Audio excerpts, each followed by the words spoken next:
Hello, কেমন আছেন সবাই? আশা করি সবাই ভালো আছেন। আজকে আপনাদেরকে আমি খুব মজার তেল ছাড়া একটা হেলদি নাস্তার রেসিপি করে দেখাচ্ছি। এটা কিন্তু খেতে খুবই মজা হয়। এটাকে আপনারা শর্মা পকেট বা পকেট শর্মা বলতে পারেন, যা ইচ্ছা তাই। এটা কিন্তু খেতে খুবই মজা। আমার কমন কথাগুলো বলতেছি, কিন্তু আসলেই এটা খেতে অনেক মজা হয়। বাসায় অবশ্যই ট্রাই করবেন। তো রেসিপিটি খুব সহজে কীভাবে করবেন সেটা দেখিয়ে দিচ্ছি। প্রথমেই আমি একটা বোলের মধ্যে 1.5 কাপ ময়দা নিয়ে নিয়েছিলাম, 1.5 চা চামচের মতো ইনস্ট্যান্ট ইস্ট, 1 টেবিল চামচ চিনি, আর সামান্য একটু লবণ, সামান্য একটু তেল দিয়ে একটু মেখে নিয়ে এখানে উষ্ণ গরম পানি দিয়ে মেখে আমি এটাকে রেখে দিয়েছিলাম 1.5 ঘন্টার জন্য। 1.5 ঘন্টা পরের অবস্থা কিন্তু এটা, আমি আর কি মাখানোটা দেখাইনি, বলে দিলাম আপনারা ওইভাবে মাখিয়ে 1.5 ঘন্টা রেখে দেবেন। দেখেন কত সুন্দর ফুলে উঠছে।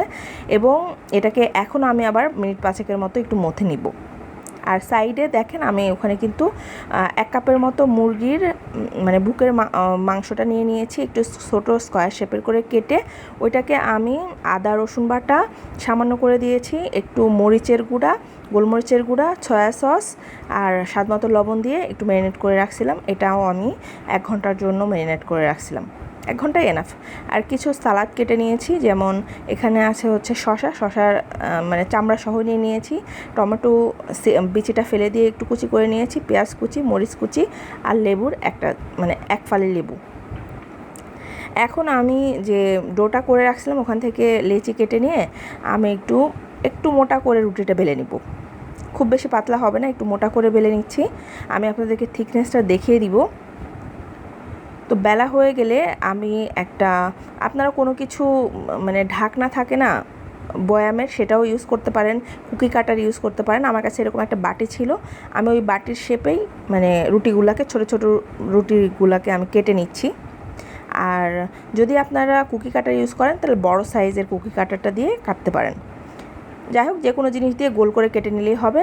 আর চুলায় আমি মিডিয়াম টু লো হিটে এগুলোকে ভেজে নিব। হাই হিটে কিন্তু ভাজতে গেলে হবে না, ভেতরে কিন্তু কাঁচা থেকে যাবে এবং উপরের দিকে বেশি কালার চলে আসবে। তো চেষ্টা করবেন মিডিয়াম টু লো হিটে রেখে এই রুটিগুলোকে, ছোটো রুটিগুলোকে ভেজে নিতে। এখন আমি এই মুরগির মাংসগুলো যেটা ম্যারিনেট করে রাখছিলাম ওটাও কিন্তু ভেজে ফেলেছি। এখন চলে যাচ্ছি পরবর্তী স্টেপে। এখানে দিয়ে দিলাম হচ্ছে শসা কুচি, এরপরে দিব টমেটো কুচি, তারপরে দিয়ে দিচ্ছি পেঁয়াজ কুচি, মরিচ কুচি। এগুলো সব স্বাদ অনুযায়ী দিবেন, মরিচ কুচি অবশ্যই। দিয়ে দিলাম লেবু, মানে লেবুর রস, আর 1/2 চা চামচের মতো মাস্টার্ড সস দিয়ে দিলাম। আর 1/2 চা চামচ দিয়ে দিলাম হচ্ছে চটপটি মশলা, মানে চাট মশলা।